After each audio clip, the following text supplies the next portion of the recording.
Hi, this is Scott Garibay, and today we're going to talk about Dungeons and Dragons, and we're going to talk about the amazing new 2024 D&D Canon Hardback, Book of Many Things, Chapter 3, Balance, and the massive ramifications for every single Dungeons and Dragons table that comes out of this book, and how it has fundamentally changed my table forever already. Man, I really appreciate you guys allowing me to talk to you about Dungeons and Dragons. It's so exciting to me. And I think in my head, I'm like, there's got to be a point where this all slows down. But it never slows down. Like, Dungeons and Dragons just never, ever slows down. And, you know, we keep getting these Dungeons and Dragons canon hardbacks. They're like a drumbeat. They hit every single season. You know, spring, summer, fall, winter, spring, summer, fall, winter. Sometimes a season will have two in there, but there's always one. And this is our heartbeat. This is my heartbeat. Like, my heartbeat beats with the drop of every new Dungeons and Dragons canon hardback. And this world is precious to me. Like, we're living in I'm a man. I'm an American man, right? And I'm not sure if you're aware of this, but like literally low millions of American men die every single year from deaths of despair, right? And they just kind of drop off they lose their mortal coil because they give up. They surrender in many, many ways, and then they just drop off and they're gone, right? And I'm like, dude, just play Dungeons and Dragons. Like, there's new joy every 3 months. Like, it's like, you don't have to do this, right? Like, there's a better way, you know, and no, not one single American man has to die a death of despair. Just start playing Dungeons and Dragons and then wait for your heart to beat again 3 months later, right? Like, you know, that's the rhythm of life, in my humble opinion, right? I'm talking to you about this because I'm so astounded at what I found in BOMT Chapter 3, BOMT, Book of Many Things. BOMT Chapter 3, Balance. Balance is the card, balance is the chapter. Oh my gosh, did you guys read this thing? The D20 is dead. The D20 is gone.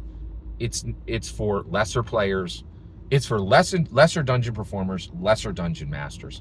Every dungeon master worth his salt is abandoning. Every dungeon performer worth her salt is abandoning the D20.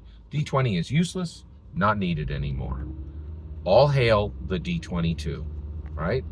Scott, what are you talking about? Did you see it? Did you read BOMT Chapter 3, right? Customizable results. It says it right there. It says you can determine results with the deck of many things, right? And you're like, wait a second. The deck of many things has 22 cards, right? You can't use that to emulate the D20. You can. It's better, right? Like, that's the point. A D22 is better. Actually, the C22, the cards, the D20 is dead useless, just trash for, you know, non-engaged dungeon masters and dungeon performers. The D20 is no longer needed, right? And you're like, wait a second, Scott, that's a really bold statement. Are you paying attention? Everything in Dungeons and Dragons is changing at the infrastructure level, right? What did we do for 50 years? Reaper, right? Ralpartha, Dwarven Forge. Dwarven Forge is trash now. Throw it in a lake. Useless trash. Why? Lego. Lego has come forward, officially connected to Dungeons and Dragons.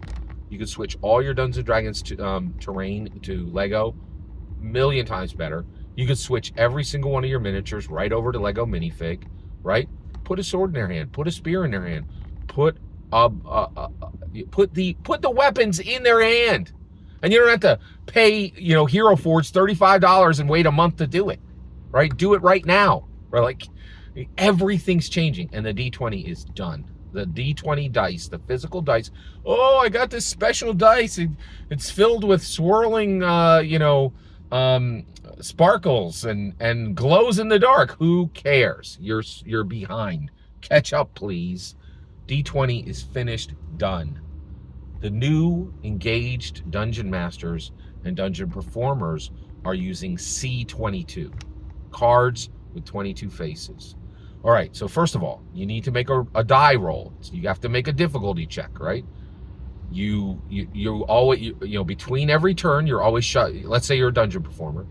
You're shuffling your Book of Many Things 22 cards. Yeah, that's right. Right. I see your cute little D20 over there that you spent, you know, $80 on. It's cheap trash, right? Real dungeon performers use $100 C22s. $100 C22s, which it costs $100 to buy the Book of Many Things, right? So you get the C22, the Book of Many Things, and you have your new D20, which is now the C22. Follow me all the way through there. So you're a dungeon performer. You're a high stakes Dungeons and Dragons player, right?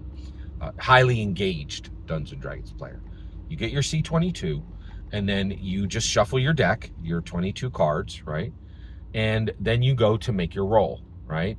And you roll, right? And you get a natural 20. What is a natural 20 from the C22? It is the card balance, right?